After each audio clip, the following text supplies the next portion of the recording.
Many women experience violence for a long time before they seek support from a domestic and family violence service or even police.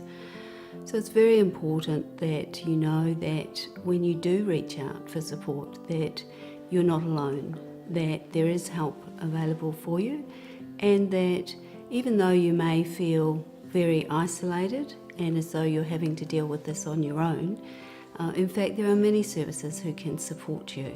In the past, to keep myself and my children safe, I try to not to argue with him, try to be pleasant when he's around, and I can pick up the time when things gonna happen. It's like a cycle, so you will go through like a honeymoon period, everything is hunky-dory, but you will know like suddenly he will be upset and start yelling and screaming. That's the time when I need to back off, and also like get the children, don't upset dad, just do what he wants us to do, and if he yell at us, we'll just accept the blame. Even though it's not my fault, I will say I'm so sorry, apologize.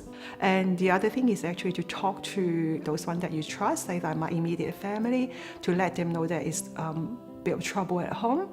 As time goes on, I feel more comfortable to say talk to my sister or my mom or one or two close friends, because I figured out that if nobody know what's going on when things really happen, I've got no one to believe me or support me. So I think it's important to actually start opening up and talk to others. We know that you are the expert in your life, that no one knows your situation better than you do, and we know that you will be already using safety tips that you might have been using to keep yourself and your children safe.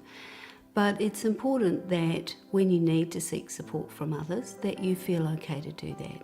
When I contact the help service or crisis service, when they told me the information about what services are out there that I could access, that was very helpful.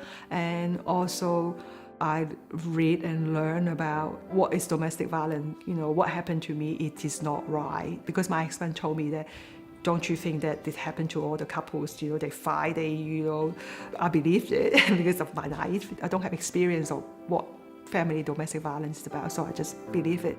In terms of friends, just simply talking to them, because they always say that it's not your fault and you don't have to put up with it. So like over time, it builds up to a strong case for me to believe, yes, I shouldn't be putting up with this rubbish and that I deserve better.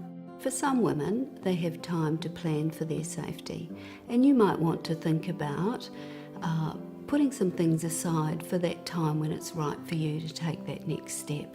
So you may want to put aside a bag that's packed that might have some essential clothing in it for you. It might also have some money if you're able to put some money together before you take that step.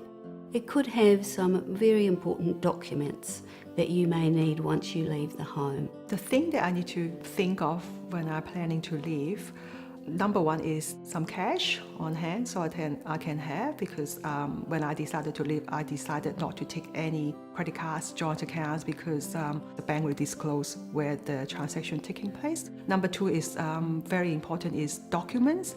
So I make sure that I have my passport and the children's birth certificate and any things that show that I have some sort of residency.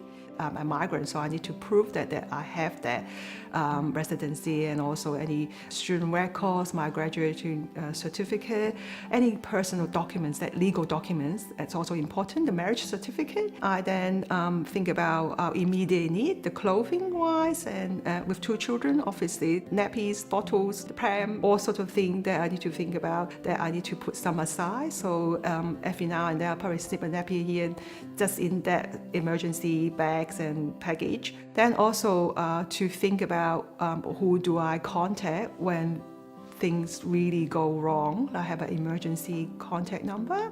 Once you've left the relationship, you may want to consider some other things that will keep you safe. Some of these things include a civil order, which might be called a protection order or an intervention order, and you can go to a family lawyer or to the courts or to a DV service who will support you to make application for one of these orders. You may want to think about your phone and how accessible you can be by phone.